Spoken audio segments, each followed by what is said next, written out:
আজকের ভিডিওতে থাকছে আইপিএল 2026-এর এক দুর্দান্ত ম্যাচের সম্পূর্ণ বিশ্লেষণ, যেখানে সানরাইজার্স হায়দ্রাবাদ মুখোমুখি হয়েছিল রাজস্থান রয়্যালসের। ম্যাচটি অনুষ্ঠিত হয় 13 এপ্রিল 2026। ভিডিওটি শেষ পর্যন্ত দেখুন, কারণ থাকছে ম্যাচের টার্নিং পয়েন্ট, সেরা পারফর্মার আর সম্পূর্ণ বিশ্লেষণ। ম্যাচটি অনুষ্ঠিত হয় হায়দ্রাবাদের রাজীব গান্ধী আন্তর্জাতিক ক্রিকেট স্টেডিয়ামে। টস জিতে সানরাইজার্স হায়দ্রাবাদ প্রথমে ব্যাট করার সিদ্ধান্ত নেয়। উদ্দেশ্য একটাই, বড় স্কোর গড়ে রাজস্থান রয়্যালসের ওপর চাপ তৈরি করা। ব্যাট হাতে শুরু থেকেই আগ্রাসী ছিল সানরাইজার্স হায়দ্রাবাদ। বিশেষ করে দুর্দান্ত ইনিংস খেলেন ঈশান কিষান।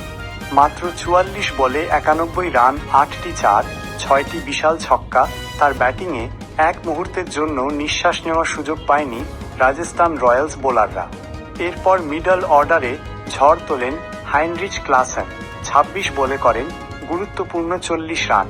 সব মিলিয়ে নির্ধারিত 20 ওভারে সানরাইজার্স হায়দ্রাবাদ তোলে বিশাল 216 রান, 6 উইকেট হারিয়ে।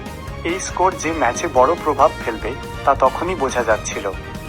217 রানের লক্ষ্য তাড়া করতে নেমে রাজস্থান রয়্যালস শুরু থেকেই চাপে পড়ে যায়। সানরাইজার্স হায়দ্রাবাদের তরুণ বোলাররা যেন আগুন ঝরাতে থাকেন। বিশেষ করে অভিষেক ম্যাচেই বাজিমাত করেন প্রাফুল হিঞ্জ। 4 ওভার 4 উইকেট ম্যাচের শুরুতেই রাজস্থান রয়্যালসের টপ অর্ডার ভেঙে দেন। তার সঙ্গে দুর্দান্ত সাপোর্ট দেন সাকিব হুসাইন। 4 ওভারে 4 উইকেট। রাজস্থানের ব্যাটিং লাইন আপ একেবারে এলোমেলো। রাজস্থানের হয়ে একমাত্র লড়াই করার চেষ্টা করেন ডনোভান ফেরেরা। 44 বলে 69 রান, কিন্তু অন্য প্রান্তে কেউই সেভাবে সঙ্গ দিতে পারেননি। শেষ পর্যন্ত পুরো দল মাত্র 159 রানেই অল আউট হয়ে যায়। ফলাফল দাঁড়ায় সানরাইজার্স হায়দ্রাবাদ জয়ী 57 রানে। রাজস্থান রয়্যালসের টানা জয়ের ধারা ভেঙে যায়। সানরাইজার্স হায়দ্রাবাদ পয়েন্ট টেবিলে বড় লাফ দেয়। এই ম্যাচে জয়ের মূল কারণ ছিল সানরাইজার্স হায়দ্রাবাদের আগ্রাসী টপ অর্ডার, তরুণ বোলারদের দুর্দান্ত পারফরম্যান্স, রাজস্থান রয়্যালসের টপ অর্ডারের ব্যর্থতা, বিশেষ করে নতুন খেলোয়াড়দের আত্মবিশ্বাস।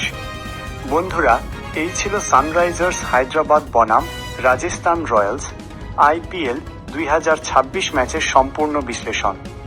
ভিডিওটি ভালো লাগলে লাইক দিন, চ্যানেলটি সাবস্ক্রাইব করুন আর কমেন্টে জানান আপনার চোখে ম্যাচের সেরা খেলোয়াড়কে।